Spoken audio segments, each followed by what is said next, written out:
اعوذ باللہ من الشیطان الرجیم۔ اچھا جی، پہلے اس کو تھوڑا سا سمجھ لیں۔ جو لوگ سورہ فتح یہ پہلے دن سے پڑھ رہے ہیں انہیں تو کافی حد تک بات سمجھ آ رہی ہے، لیکن جو بیچ بیچ میں سے پڑھ رہے ہیں پھر انہیں سمجھ نہیں آتی کہ یہاں کیا بات ہو رہی ہے۔ تو یہ پوری صورت میں تقریباً صلح حدیبیہ ہی کے بارے میں بات ہوئی ہے ابھی تک جو ہم نے پڑھا ہے، اور جو آپ صلی اللہ علیہ وسلم عمرے کے ارادے سے گئے تھے اس سفر کے بارے میں ساری بات ہو رہی ہے، اور صلح حدیبیہ پر کیا کیا موقع پیش آیا اور اللہ تعالیٰ نے یہ کیوں کروائی صلح، وہ ساری بات اس صورت میں ہو رہی ہے۔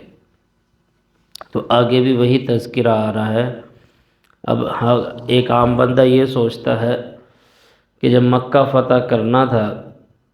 تو 1400 صحابہ بھی گئے، اور آگے سے مکہ والوں نے بدتمیزی بھی کی، اور ان میں سے 80 لوگوں نے چھپا کر ہتھیار بھی وہ لے کر آئے کہ ہم مسلمانوں پہ حملہ کریں۔ تو مسلمانوں کو چاہیے تھا کہ چڑھائی کر دیتے، جنگ لڑتے، جہاں پیچھے جنگیں لڑ رہے تھے تو مکہ بھی فتح کر دیتے۔ ایک عام سی بات تو یہ ہے کہ جب قربانی کے جانور بھی لے کر گئے ہوئے ہیں اور دوسری طرف سے ہے بھی دشمن، اور وہ اللہ کے گھر سے روک رہا ہے، بیت اللہ سے، تو بنتا تو یہ تھا کہ جاتے، چڑھائی کرتے، ان سے لڑائی کرتے اور فتح ہو جاتی۔ تو اس کے لیے ابھی پھر صلح کرنا، جھکنا، وہی حضرت عمر بن خطاب رضی اللہ عنہ جو بات کر رہے تھے، وہ اپنی جگہ، اپنا جہاں تک ان کی سوچ تھی، نظریہ تھا، وہ صحیح کہہ رہے تھے۔ کیا اللہ کے رسول صلی اللہ علیہ وسلم کیا ہم حق پر نہیں ہیں؟ تو آپ صلی اللہ علیہ وسلم نے فرمایا ہم حق پر ہیں۔ کیا وہ کافر جھوٹے اور ہم سچے نہیں ہیں؟ تو آپ صلی اللہ علیہ وسلم نے فرمایا ایسے ہی ہے۔ یعنی حضرت عمر رضی اللہ عنہ یہ کہتے رہے کہ اگر ہم حق پر ہیں تو پھر ہم جھکیں کیوں؟ ہم ان سے جھک کر صلح کیوں کریں؟ جب ہم ہیں بھی 1400-1500 تو ہم لڑیں، ان کو پچھاڑ دیں، اور اپنا پھر بیت اللہ کا طواف کریں، عبادت کریں، قربانی کریں، اور جو عمرہ کرنے آئے ہیں وہ بھی کریں۔ لیکن اس صلح کے پیچھے بہت ساری حکمت عملی تھی جو اللہ رب العالمین نے اس صورت میں بتائی ہے۔ اب آگے ذکر آ رہا ہے کہ وہ جو صلح ہوئی ہے اس کے پیچھے ایک وجہ یہ بھی تھی اللہ رب العالمین نے جو بتائی، کہ اللہ فرما رہا ہے کہ اگر ان کافروں میں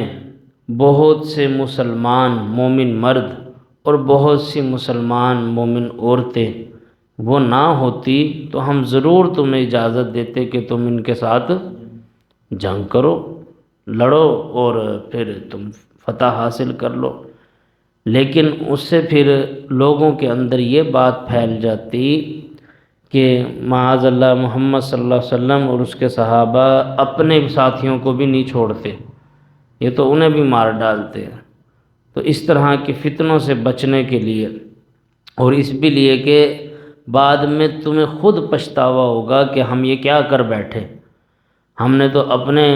مومن مسلمان مردوں کو بھی نقصان پہنچا دیا۔ کیونکہ دوسری طرف ایسے لوگ بھی تھے مکہ میں جو چھپ کر اب اپنا اسلام بچا رہے تھے، یعنی اندر سے مسلمان تھے، ظاہری طور پر وہ اظہار نہیں کر رہے تھے،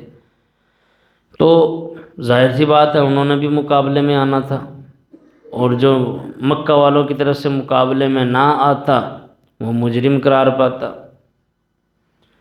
تو اس طرح کی صورتحال بنی ہوئی تھی کہ کافروں کی طرف بھی بہت سے مسلمان مرد بھی تھے، عورتیں بھی تھیں، اور وہ مسلمان مرد اور عورتیں بھی تھیں جو انہی صحابہ کی، جو آپ صلی اللہ علیہ وسلم کے ساتھ مدینہ سے آئے ہیں، ان صحابہ کے کئیوں کے گھر والے مکہ میں موجود تھے جو مکہ میں رہ رہے تھے۔ تو اگر ابھی جنگ ہو جاتی تو جو ان کے کوئی نہ کوئی ریلیٹیو رشتہ دار مکہ میں موجود تھا، مکہ والوں نے انہیں بھی نقصان پہنچانا تھا۔ تو یہ ساری صورتحال کو دیکھتے ہوئے اللہ رب العالمین فرما رہے ہیں یہ جو ساری وجوہات ہیں جس وجہ سے بہتر یہ تھا کہ تمہاری ان سے صلح ہو جائے۔ اب اتنی ساری جو یہ بات میں نے بتائی ہے، ابھی ایک دم سے ہر کسی کی سمجھ میں تو نہیں آنی تھی نا۔ اس وقت بھی بہت سارے صحابہ کرام رضوان اللہ علیہم مجمعین بھی وہ تو بہت غصے میں تھے کہ ہم قربانی کے جانور لے کے آئے ہیں، اتنی بڑی تعداد میں آئے ہیں اور عمرے کے ارادے سے آئے ہیں، اور یہ روک رہے ہیں اور ہم رک رہے ہیں، یہ جو جو شرائط رکھ رہے ہیں ہم مان رہے ہیں، یہ چل کیا رہا ہے؟ تو وہ تو ویسے جنگجو قوم تھی، عرب کے جو لوگ تھے وہ تو اپنے آپ کو منوانے والے تھے، وہ تو کہتے تھے پچھاڑ کے رکھ دو، آگے بڑھو۔ تو ان کے دلوں میں جو سکینت، سکون، اطمینان نازل کیا وہ بھی اللہ نے نازل کیا، یعنی ان کو صبر جو آیا ہے وہ بھی اللہ نے ان کے دلوں میں صبر ڈالا تو انہیں صبر آیا۔ تو یہ یوں سمجھیں کہ تفسیر ساری تقریباً پہلے کر دی ہے میں نے تاکہ سبق سمجھ آئے۔ اعوذ باللہ من الشیطان الرجیم۔ ہم الذین کفروا، یہی وہ لوگ ہیں جنہوں نے کفر کیا، وصدوکم عن، اور تمہیں روکے رکھا، عن المسجد الحرام، مسجد حرام سے یعنی بیت اللہ خانہ کعبہ سے، والہدی معکوفا، اور روکے رکھا قربانی کے جانوروں کو، ان یبلغ محلہ، کہ وہ پہنچتے اپنے مقام پر، یعنی انہوں نے تمہیں مسجد حرام سے بھی روک دیا اور تمہیں قربانی کے جانور بھی لے کے جانے سے روک دیا کہ تم انہیں جا کے ذبح کرتے۔ پھر اللہ رب العالمین فرما رہے ہیں وَلَوْلَا رِجَالٌ مِّنَ الْمُؤْمِنِينَ، اور اگر نہ ہوتے ان میں بہت سے مومن مرد، وَنِسَاءٌ مُؤْمِنَاتٌ، اور بہت سی مومن عورتیں، لَمْ تَعْلَمُوهُمْ، جنہیں تم نہیں جانتے، ان تطؤوہم، تو تم ان پر چڑھائی کر دیتے، فتصیبکم، پس پھر تمہیں پہنچتی، منہم، ان سے، معرۃ، صدمہ، غم، بغیر علم، بغیر علم کے، یعنی اللہ رب العالمین یہاں فرما رہے ہیں کہ اگر ہم تمہیں جنگ کی اجازت دے دیتے اور تم ان پہ چڑھائی کر دیتے تو تم بہت سے مومن مردوں اور مومن عورتوں کو بھی نقصان پہنچاتے، فتصیبکم منہم، پھر تمہیں ہی پہنچتے ان سے، معرۃ بغیر علم، صدمہ پہنچتا، غم پہنچتا کہ ہم کیا کر بیٹھے ہیں، اپنے ہی بھائیوں کو، اپنی ہی بہنوں کو ہم نے نقصان پہنچا دیا۔ لیدخل اللہ، اللہ داخل کرتا ہے، فی رحمتہ، اپنی رحمت میں، من یشاء، جسے وہ چاہتا ہے، یعنی اللہ کی مرضی، اللہ جسے چاہے اپنی رحمت میں داخل کر لیتا ہے۔ اب یہاں یہ وہی رحمت مراد ہے جو اللہ رب العالمین نے صحابہ کرام رضوان اللہ علیہ مجمعین پر کی، کہ جو ان کے دل گرم تھے اور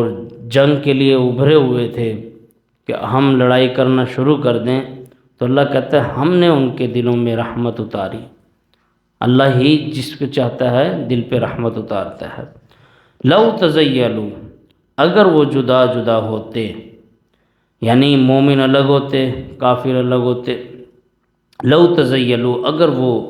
جدا ہوتے، لعذبنا الذین، تو ہم ضرور عذاب دیتے ان لوگوں کو، کفروا، جنہوں نے کفر کیا، منہم، ان میں سے، عذابا علیما، دردناک عذاب۔ اذ جعل الذین کفروا، جبکہ وہ لوگ جنہوں نے کفر کیا، فی قلوبہم الحمیۃ، انہوں نے اپنے دل میں